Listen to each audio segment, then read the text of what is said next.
Welcome to the Improviding Life podcast, where we explore how life can be more livable. This is Lori Crawford, your host.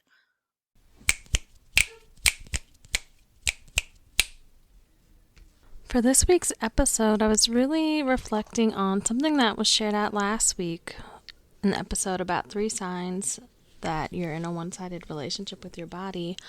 And the third sign was really about overscheduling yourself so that way you don't have time to be with your body or to hear its cues, which were the first 2 signs. And so what I realized for me personally was how much that third sign was actually a message for myself.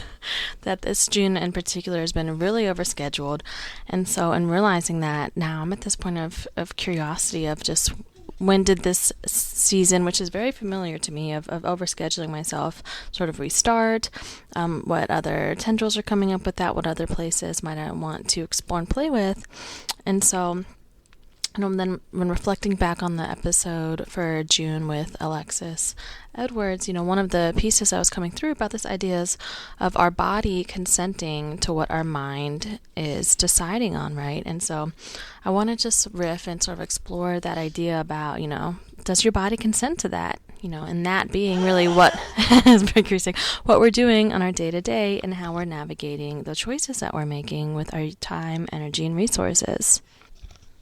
And consent continues to be this really critical yet under-had conversation. Really often, and understandably so, consent is being talked about as this outward consent, or are we giving consent for someone else to interact with us? And that needs to be had. And also, I'm just really curious about, what does inward consent look like? What would that mean if our body is consenting to what we're doing in our day? Are we checking in with our body about the decisions that we make? And what type of practices support that aspect of having a relationship with our body?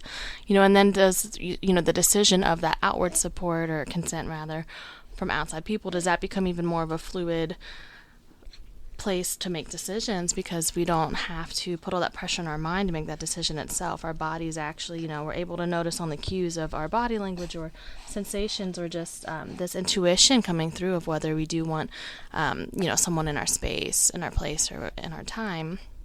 And then also with my own relationship, like how it's so easy for me to change my dietary relationship with food to support Mercury's health, but this curiosity of why was it okay to not get my body's consent with how I was not only eating, but also my lack of movement through my body, when it was for myself and not for the sake of someone else.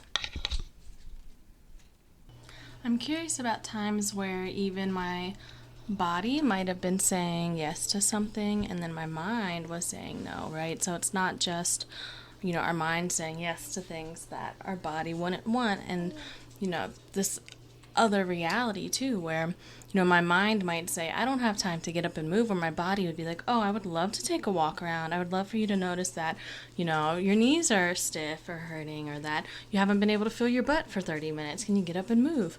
And so, from this space, I feel like we also can start to put a different language to our experience. And one of the things coming through for me is, embodiment doesn't mean then you're only always in your body and you have to forego and forget your mind, right? We have a mind for a reason. It's there to help us navigate the world around us. And so I'm curious on whether we can have this shifting of our definition of embodiment to really be inclusive of the idea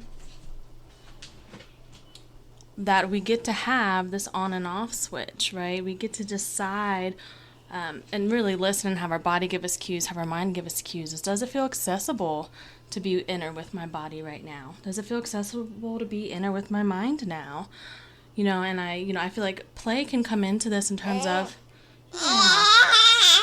exactly, of inviting in ways to play as this experience of how would I like to use my time right now?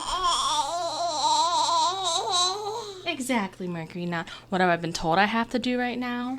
And really even redefining play as this way to just start to notice what feels good. Yeah. What we might have been expecting we had to do, how our day had to go. And how having these smaller moments of practice can then contextualize what this would look like for us to, again, have this inward this inward scent of what consent is. And on that note, the next little thing I jot down that I'm really curious about is what role does our mind serve in our relationship with our body? And I had this language come to me about 2 years ago where our mind is helping us navigate the outside world.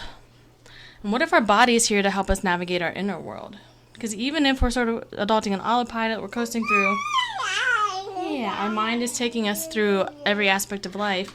Our body is still what's actually accumulating the record, right? The idea of the body keeps the score. Our body is sort of transcribing what happened. So our mind might have a different perspective, but our body is feeling the weight, the experience, and maybe even the joy that we're not letting ourselves feel. And so what happens then, or what becomes possible, if we're able to see this as an ecosystem or duality, and really seeing it, what outside world things am I navigating today, right? But how's that impacting my inner world? What would it look like if at some points my inner world was able to be what I was able to prioritize, understanding that it may not always feel accessible or what you want. And this reminds me of, my summers working at summer camps with youth. And at that point, I was working with mostly second, third, and fourth graders. And I love that age because youth are starting to get humor and tell stories. And so they're really world building, right? And all along they've been world building. It's just their ability to sort of code switch into a language or a way of presenting that world building that we as adults are able, if we're willing to, pick up on. And so, it's where we would start to get this idea of understanding, okay, the idea of tag is a game, but what if instead of freezing in place, you had to shake like a tree? Or, and so this one youth was really amazing at thinking of all of these ways to sort of blend their favorite games together. And then when one of the other counselors was asking them, why can't you just play by the rules or all these things? What they were expressing, as Mercury's translating for us right now, is my body doesn't want to be still and my brain gets bored just doing things one way. So why can't we be playing this game that has all these different layers? Everyone else who's out here playing is excited about playing this new game. You're not even the one playing it. You're just watching to make sure we're safe. Why do we have to behave? And one, I was just so grateful that they had the language to express that, but I was also reminded of so many times that there's other ways that I would want to be doing something, right? That my body would want something, my mind would want something, and it just felt like there was this tension, or that I wasn't allowed to have that be the way that I was able to approach things. I have this other curiosity of, do we spend less time on autopilot if we're asking our body for consent, right? Are we in autopilot so often because we're navigating our days in ways that just don't feel good at all, so it's much easier and more accessible to stay checked out? Because if we were checked in or checking with our bodies, we wouldn't be able to continue the facade of acting like things were fine. And to touch back to the beginning of this episode with the example of overscheduling, I'm realizing in ways that, when I see a certain amount of time, on, like a block open, my mind, instead of going oh, how can I enjoy this time, it's lately been oh, well, what's on my never-ending to-do list that I don't get to that I need to plug in here, right? And so being in that space from that energy has been subconsciously, making me go through and filling in that time and really not asking my body at all what it needs, but really just trying to alleviate the mental pressure of all the things on my to-do list. And so that sort of created this season the past few weeks of things being scheduled back to back or saying yes to too many things and not even actually being able to sit with and digest that. So it's I've been receiving so much juicy information and energetic exchanges, being in sessions with people or attending webinars and workshops and all the things, but there isn't even time to metabolize it and actually do anything with it. And so it feels like it's seeing all these different facets and not actually sculpting anything, or it's being at what is it, Color Me Mine or a place like that where you're making pottery, and instead of actually being able to go in and play, you're just window shopping, right? You just see what other people have made and you have these ideas of what you would like to do, but not actually having the space to do that, and so I'm going to try this practice. I'm saying try because, again, it's like, well, I remember that I want to do this, or, well, the other things that I'd already over committed to sort of take the precedence of actually, well, first doing that, going through and seeing, are there things that I actually want to say no to? Can I be in that place of discomfort and change my mind about things, or cancel things, or postpone, or just really look at what actually is supportive right now? And then keeping that same time that was blocked in my phone as a time I had to be doing something or being somewhere, keeping that amount of time in my phone, but repurposing it, right? And saying, this is actually time that I'm going to go outside and walk, or this is time that I'm going to play, I'm going to read a book, I'm going to cook that meal I've been thinking about for a while. And really then see, just with curiosity, how does that feel different in my day-to-day experience if I look and value at prioritizing something in sort of time blocking out a few times a week where I'm the only focus that I'm really committing to is being with and in my body, and because I was speaking with someone the other day and I could really easily share the things that I do for like quick energetic fixes, sort of like, oh, I need a quick burst of energy, or, oh, I need to shift some energy, but I couldn't really think of things that have a longer sort of turnaround in my system that feels supportive, that feels good. Like, I couldn't think of joy practices that do more than just sort of a Band-Aid fix.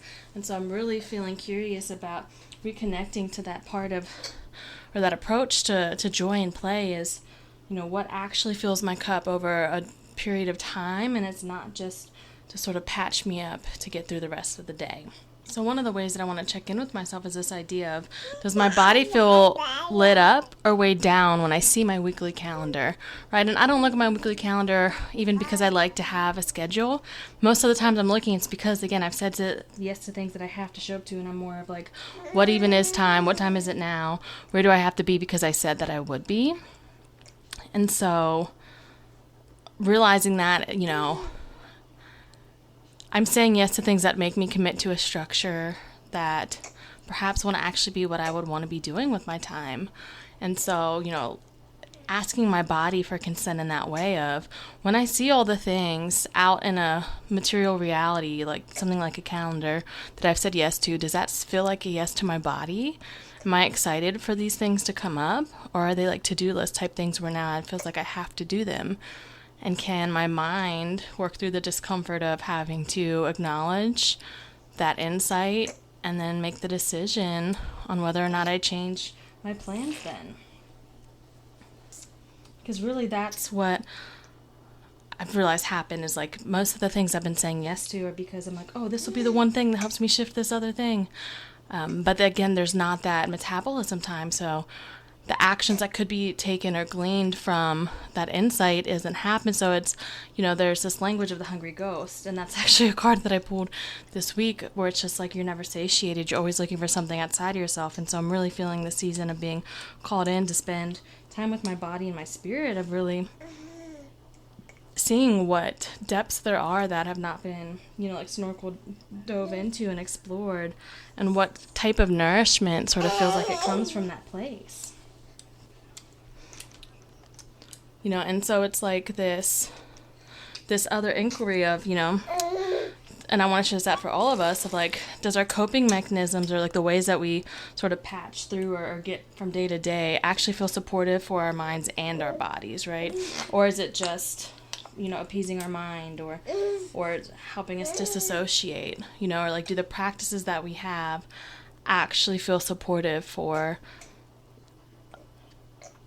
that fuller sense of being held? And so for, that example of the hungry ghost that just keeps eating and isn't satiated, like, am I actually feeling full, right? So right now my mind is feeling full of all the things, but my body's feeling pretty hollow. So what could it be like, and what practices might I explore over the next few weeks to experience the sensation of my mind is feeling more at ease and my body is feeling more nourished and relevant and really like part of the conversation? Because right now it really doesn't feel like part of the conversation. And this is probably the past 2 or 3 weeks where I've been realizing this for some time that my mind has been trying to sort of force action, during a time that would probably be more enjoyably spent playing, creating, observing, and just actually like being in this time of year where I enjoy the weather more, like get out of the house, really. I just feel like there's this exploration to be had as Mercury is sharing out her explorations.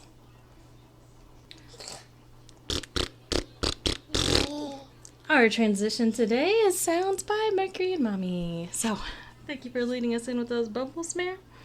I want to announce something that I'm super excited about that has been brewing for weeks, months, and is finally a thing, and that is the Clusterfuck Cheatsheet. It is a free resource that helps you claim victory over your days, so that way when you're having a clusterfuck day, you're able to realize, I'm having a clusterfuck, I'm not the clusterfuck, and your day gets to go any other way, right? You can acknowledge, you can yes and that you're feeling that clusterfuck, and something else becomes positive. So this resource is going to be linked in the bio, and it helps you identify and create something that I call on-ramps and off-ramps. Yeah, there are ways to engage your senses if you're feeling underwhelmed and disengage your senses when you're feeling overwhelmed. So if you're ever in a moment where you just want to be whelmed, sort of at that baseline, this Clusterfuck Cheat Sheet can help you get there. So check that out in the link in my bio. Thank you so much for joining us today. That was our episode. As always, have a razzle-dazzle day. And if that's not accessible, you can put an F on front and have a frazzle-dazzle day.